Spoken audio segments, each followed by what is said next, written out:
Esa es nuestra primera consideración. La segunda consideración del día de hoy tiene que ver con el tema de la reforma tributaria.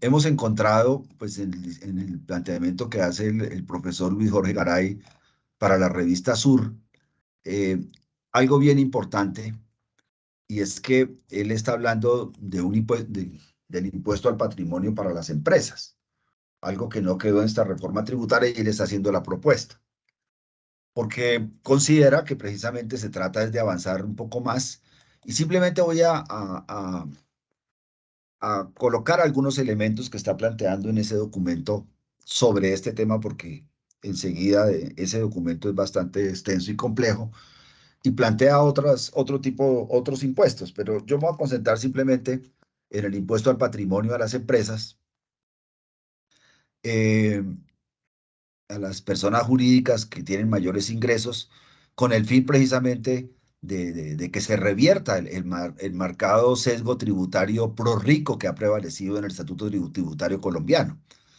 Y entonces en esa medida, pues es lo que dice es que hay que seguir avanzando, o hay que avanzar, porque todavía no podemos decir seguir, porque la reforma no ha sido aprobada, que debemos avanzar hacia la equidad, la progresividad del régimen de tributación que permita precisamente generar una presión tributaria equiparable a otros países de la región a niveles de ingresos similares a Colombia, ¿sí?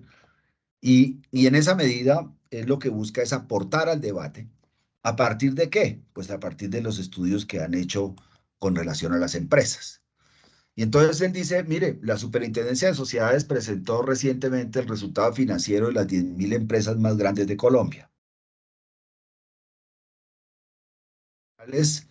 En el 2021 de estas 10.000 empresas sumaron 1.307 billones de pesos. Estamos hablando de billones de pesos, un 30% más que en el 2020. Las 10 empresas más grandes concentran el 15% del ingreso total. Entonces vemos aquí una concentración grande, ¿sí?, de los ingresos en las empresas más grandes. Las 100 empresas más grandes eh, registran el 28% del ingreso operacional de todas las empresas en Colombia. Las, eh, las 1.000 más grandes mm, recogen el 69% del ingreso operacional total, y en marcado contraste, las 1.000 empresas de menores ingresos, las empresas de menores ingresos concentran el 1% del ingreso operacional total. O sea, que 1.000 empresas de las más grandes concentran solamente el 1% del ingreso operacional total, mientras que las 100 más grandes ¿sí?, concentran el 28% y las 10 más grandes concentran el 15%. Entonces aquí uno ve un problema de concentración muy fuerte de las empresas. Y en ese sentido, por ejemplo, Ecopetrol es la empresa más grande, en realidad en el mundo todas las empresas petroleras son de las más grandes, y esta empresa concentra el 6.5% del ingreso operacional. Entonces, fíjese, por ejemplo, la vigencia de ese impuesto que se está planteando alrededor de las mayores ganancias que tiene el sector petrolero, ya más allá de los $48 el barril, ¿sí? Entonces, es lo que dice es que tenemos una gran concentración de la propiedad empresarial, ¿sí?, que está alrededor del 0.77225 del Gini. Ustedes saben que entre el Gini más se acerca uno es donde se expresa la mayor desigualdad. Entonces tenemos una desigualdad inmensa en temas empresariales. Y los activos de este conglomerado de empresas fueron de 1.808 billones en el 2021, un 14 más que en el 2020, y el coeficiente actual de activos ascendió al 0.8405, o sea, ahí nos damos cuenta de la gran concentración, ¿sí? Los pasivos de estas grandes superempresas, eh, en cuanto a la concentración de la riqueza, sumaron en el 2021 872 billones, o sea, un 15% más que en el 2020, y el índice de concentración de activos, de todas maneras, es supremamente alto en Colombia, ya lo dijimos, 0.84% en el 2021. Las características adicionales de las 10.000 empresas más grandes del país significan que 239 reportan en sus estados financieros un patrimonio negativo, la mayoría de ellas pertenecientes al sector de servicios que incluyen actividades financieras seguidas por el comercio y la manufactura. O sea, si a las 10.000 empresas le quitamos las 239 que tienen negatividades, nos quedan 9.761. De esas 9.961, las 100 más grandes de ellas tuvieron un aumento del patrimonio en el 13% en el 2021 y concentran esas 100 más grandes el 56% del patrimonio total. O sea, 100 empresas concentran el 56% del patrimonio total. Y las 10 más grandes aumentaron su patrimonio, de esas 100, las 10 más grandes aumentaron su patrimonio en un 15% y concentran, fíjese la concentración, dentro de esas 100 que concentran el 56%, tenemos 10 que aumentaron su patrimonio en un 15% y concentran el 26% del patrimonio reportado a la Superintendencia de Sociedades en el 2021. Estos son los elementos que nos ponen a pensar, porque de las 10.000 empresas más grandes, 6.159 tuvieron ganancias respecto al año anterior y de ellas 4.166 la ganancia fue superior al 50%. Los sectores en que se consolidó ese nivel de ganancias fueron el comercio, 1.567 empresas, servicios, 1.122, manufactura, 822, construcción, 342, agropecuario, 245 y minero, 68 empresas. ¿Sí? Eh, Ahora vamos a mirar con el tema de los ingresos en personas naturales. El ingreso bruto, según las declaraciones de renta, encontramos que en personas naturales el 34% son ingresos de trabajo. El 3.10 son producto de honorarios. Ahí por lo menos se considera que hay una fuerte evasión. Es uno de los puntos que hay que atacar. ¿Sí? De rentas de capital es el 5.37. Fíjense que son muy poquitos los que comienzan a ganar ya por rentas de capital. De rentas no laborales el 40.06. Por pensiones 7.74.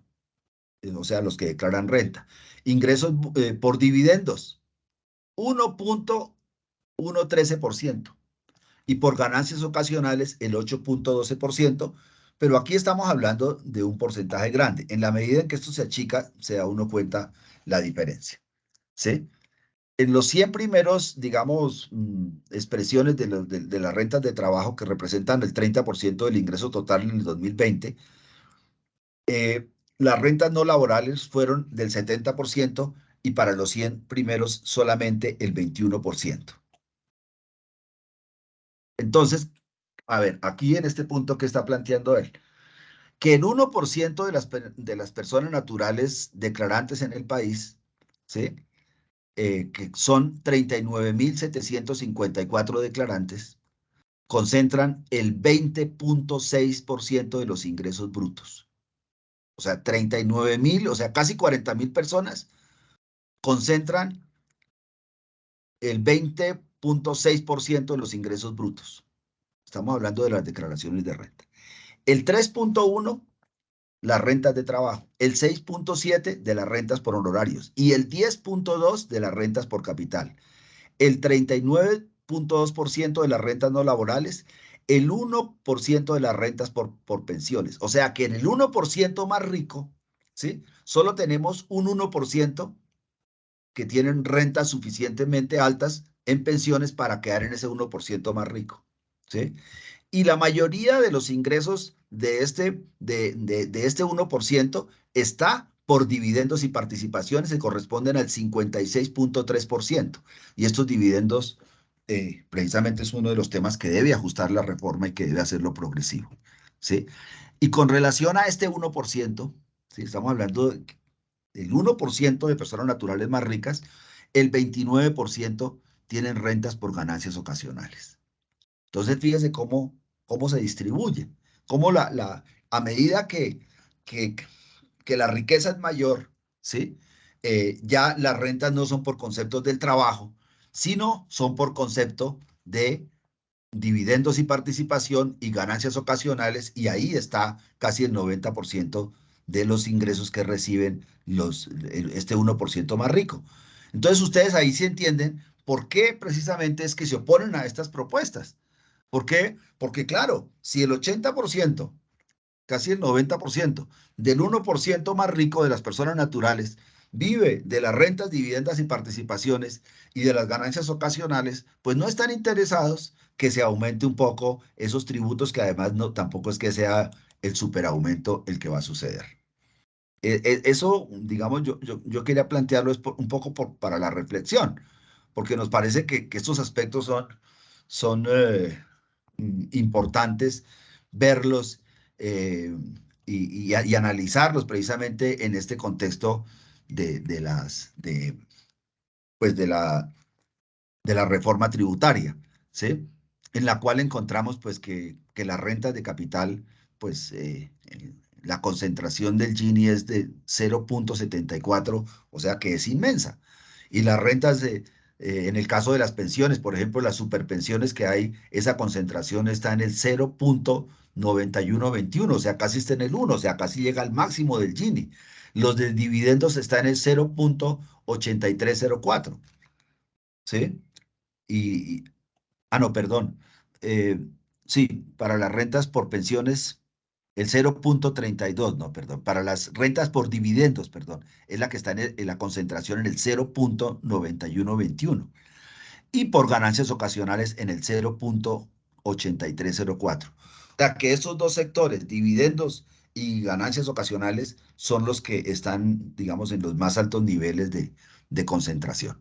Entonces, finalmente, esto para decir que ahí en esos aspectos, pues es necesario que la reforma tributaria tenga en cuenta esto y que nosotros no creamos que toda esa lloradera que están haciendo hoy los ricos, diciendo, mejor dicho, que van a quedar pobres, significa, es que estos señores colombianos como nosotros, y a quienes también apreciamos mucho, pues deben entender que ellos deben ser solidarios con el país que les dio los recursos suficientes para tener las condiciones de vida que ellos tienen, y como tal están en la obligación de pagar tributos justos y progresivos, y no como ellos pretenden sacarle el cuerpo, digamos, a una tributación progresiva, porque no estamos diciendo que no paguen, lo que estamos diciendo es que no está dentro del concepto de la progresividad. Y ahí también en ese punto, y ahí voy a terminar, es donde el profesor Garay, que vamos a ver si lo podemos invitar a una de estas charlas, él ya estuvo con nosotros, pero vamos a ver si lo invitamos para que nos haga esta propuesta ya él en concreto, cómo él muestra cómo las 10.000 empresas más grandes, de esas 10.000, como ya lo dijimos, 909.761 tuvieron un patrimonio positivo de acuerdo con sus estados financieros. Y este patrimonio ascendió aproximadamente a 951 billones de pesos. ¿Sí? Eso no es cualquier cosa, cualquier cosita, ese patrimonio de estas empresas. ¿Sí? Y entonces, en esa medida, es que él está proponiendo, pues, que se coloque y que se desarrolle el impuesto al patrimonio de las personas jurídicas. Ellos dicen, por lo menos hasta el desmonte de los beneficios fiscales que están injustificados económica y socialmente, ¿sí? Que tienen en este momento, y en esa medida, pues, sean mucho más solidarios con el país. Y él pues dice que una de las cosas que no está haciendo esta reforma es precisamente se está excluyendo a las personas jurídicas de este impuesto al patrimonio. Entonces, él dice que si se implantara un impuesto al patrimonio, dice el profesor Garay, a las 4.176 empresas con tasas de ganancias superiores al 50% en el 2021, con base en la tarifa del artículo 23 del proyecto de reforma tributaria propuesto por la actual administración para el caso de personas naturales, se obtendría un recaudo de 2,5 billones al año, de un recaudo potencial total del orden de los 6 billones al año para el conjunto de las personas jurídicas de este país. Eso me parece que pues esa era la propuesta que quería hacer, quería resaltar, porque me parece que ahí, eh, pues esa reflexión que hace Garay creo que nos aporta. Porque dice así entonces, si se implantara el impuesto al patrimonio a los 4.166 empresas con tasas de ganancias superiores al 50%, con base en la tarifa del artículo 23 del proyecto de reforma tributaria propuesto por la actual administración para el caso de las personas naturales, se obtendría un recaudo de 2.5 billones al año, de un recaudo potencial total del orden de los 6 billones al año para el conjunto de las personas jurídicas del país. Independientemente de las tarifas básicas de referencia, convendría, dice Garay, convendría introducir una primera adecuación como la de incrementar la tasa marginal del 1 al 1.5% al 2%, por ejemplo, para al menos el 1% y el 0.1% de las empresas con los mayores patrimonios en el país en el 2021, ante su muy elevada participación en el patrimonio empresarial total y su mayor y su muy favorable situación financiera. Es de recordar que las 10 empresas más grandes aumentaron su patrimonio en un 15% y concentraron el 26% del patrimonio reportado a la Superintendencia de Sociedades en el año 2021. Con una segunda, entonces él plantea un mecanismo de gradualidad, una primera reforma que avance pues menos, pero que tenga una segunda fase y dice con una segunda adecuación adicional con el fin de no afectar las inversiones productivas de las empresas, como aplicar el impuesto solamente al patrimonio bruto una vez descontado el correspondiente a inversiones productivas no especulativas, buscándose así gravar los activos improductivos. Con tales ajustes, el recaudo potencial podría llegar a cerca de 3 billones al año para el conjunto de las personas jurídicas. Entonces, él plantea fórmulas precisamente para poder avanzar en el tema de la progresividad y con relación al impuesto al patrimonio para las personas jurídicas.